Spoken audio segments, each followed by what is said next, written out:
Hello, welcome to Drama Recaps. Today we'll be breaking down the 2017 film, The Upside. Beware, spoilers lie ahead. We start the movie with Del Scott behind the wheel, driving Philip Lacasse around Chicago. Their journey takes an exciting turn when the police start trailing them due to Del's high-speed driving. Del makes a wager with Philip that he can shake the police off, and although he temporarily succeeds, they eventually get cornered. When the police order Del out of the car, he spins a tale about rushing Philip, who appears to be having a seizure, to the hospital. Their ruse works, and the police accompany them to the hospital. They share a laugh when they manage to fool the police. Flashback to 6 months earlier.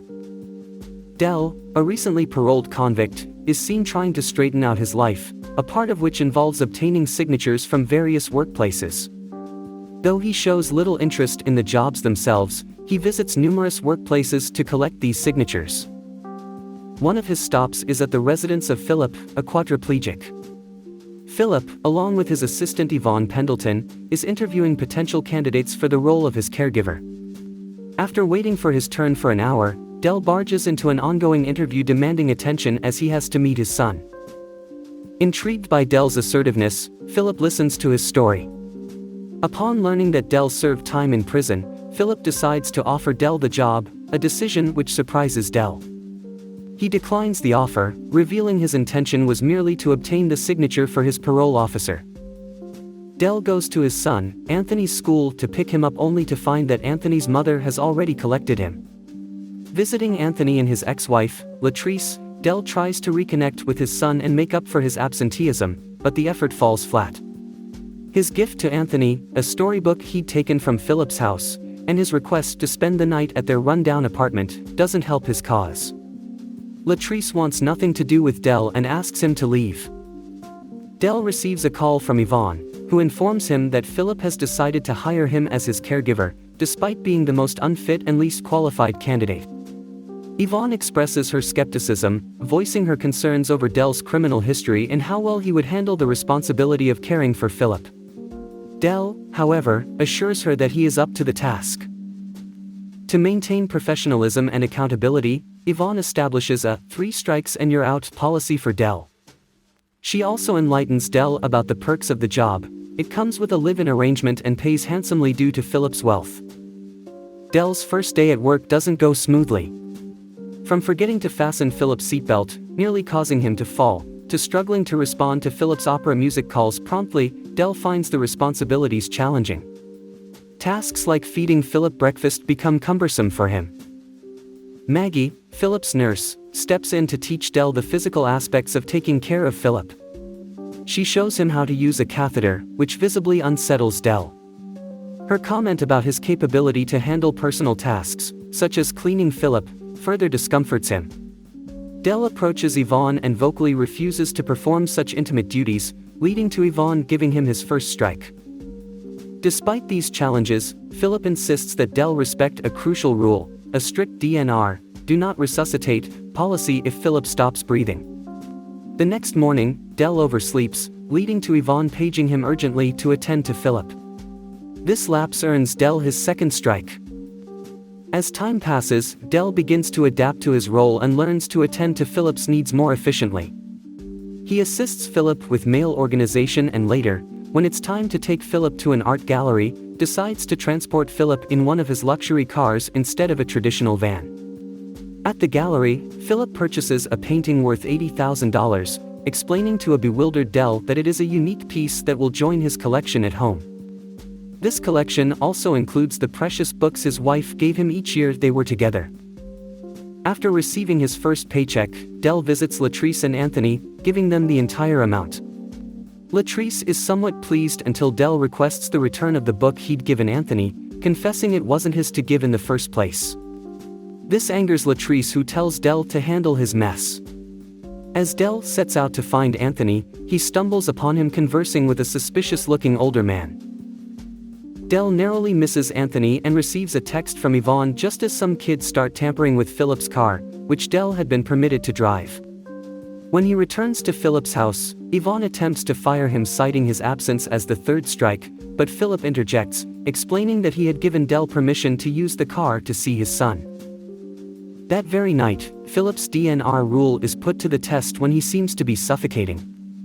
Despite the rule, Dell panics, insisting that he needs the job, administers oxygen to Philip and forces him to breathe.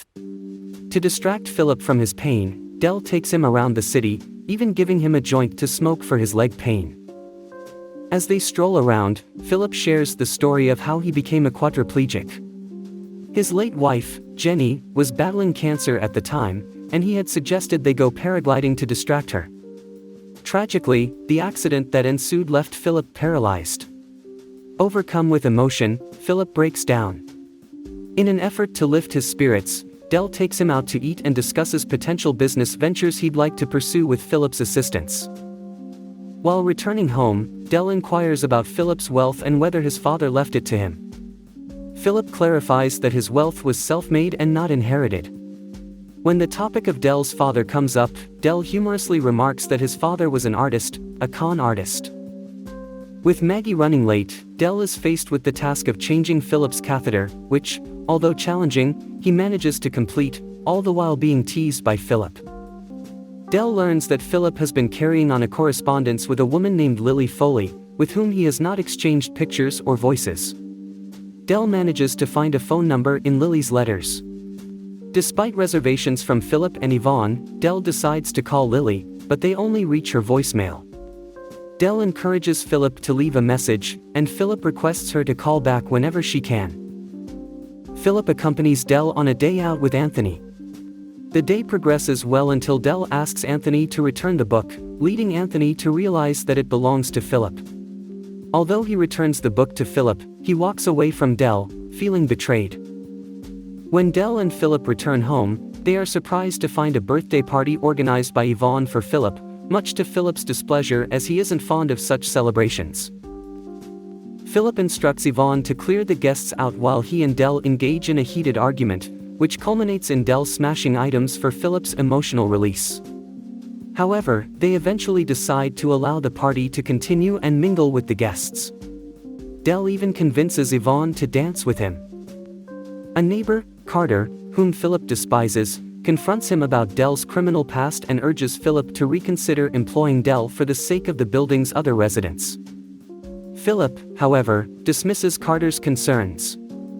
Subsequently, Yvonne informs Philip that Lily has called back and wishes to arrange a dinner date. A few days later, Dell accompanies Philip to a restaurant to meet Lily. As a token of appreciation, Philip presents Dell with a check for $50,000 for a whimsical painting Dell had created, encouraging Dell to invest it in a potential business. When Lily arrives, she insists that Dell doesn't need to stay to assist Philip. During the dinner, Lily confesses that although she was aware of Philip's condition, she hadn't fully anticipated the reality of it. This remark quietly offends Philip, and in an attempt to leave, he inadvertently bumps into a patron and a waiter, resulting in hot coffee being spilled on his lap. The staff rush to assist him, but he assures them he can't feel anything. Dell helps Philip return home, but Philip blames Dell for setting up the disastrous date with Lily, feeling humiliated by the experience, and consequently, fires him. As time passes, Dell decides to invest the money given by Philip in purchasing a better apartment for Latrice and Anthony. He secures a new job in the auto parts industry, but is approached by Maggie, who reveals that Philip has cycled through several caregivers, refusing to communicate with any of them. This has led to Yvonne's resignation. She believes that Philip might still listen to Dell. Motivated, Dell visits Philip, who now sports an unkempt beard. He takes Philip out for a drive, leading to the opening scene of the movie where they evade the police by faking a seizure. They manage to escape before the paramedics arrive with a stretcher. Dell drives out of town until they reach a serene location where Philip can unwind. To help him overcome his fears, Dell arranges for Philip to go paragliding again, inadvertently finding himself joining Philip on the adventure. Following this, Dell surprises Philip by reuniting him with Yvonne at a house. While Philip and Yvonne reconnect, Dell spends the day with his son Anthony. The film concludes by affirming that Philip and Dell remain close friends to this day.